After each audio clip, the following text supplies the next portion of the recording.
Altruism in Paramedicine, an ethnographic review of workforce practice. Altruism is associated with compassion and the attitudes and attributes of caring. Carrying out altruistic behaviours are important for patients' wellbeing and recovery. Please refer to my scoping review entitled Altruism in Paramedicine for more details. Reality ambulance television shows serve as observational documentaries.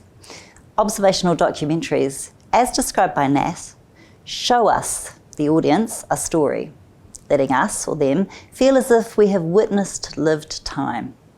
3 reality television shows provided footage that gave the researcher, that's me, a glimpse into the craft of paramedicine.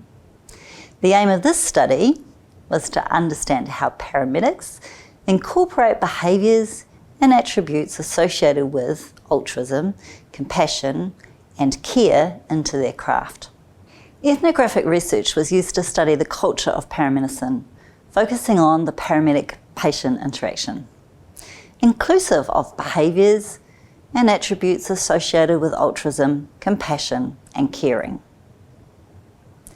Ethnography is the study of cultural groups to understand the perspective of the group and the group members.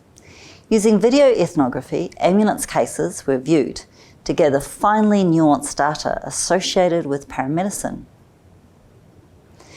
Through data analysis, 5 themes were developed: the use of space, positioning, touch, and individual and team approaches to care, indicating that paramedics work in close proximity to patients, often within the patient's intimate or personal space zones. Paramedics use their body and their body position to gain best access to the patient to deliver care, treatment, and to facilitate movement.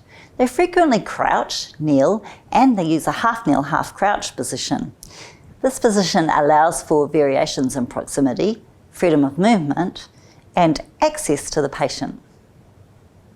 Paramedics use both clinical and non-clinical touch, and occasionally they blend touch types. Clinical touch includes actions such as taking a pulse, whereas non-clinical touch can simply include resting a hand on the shoulder.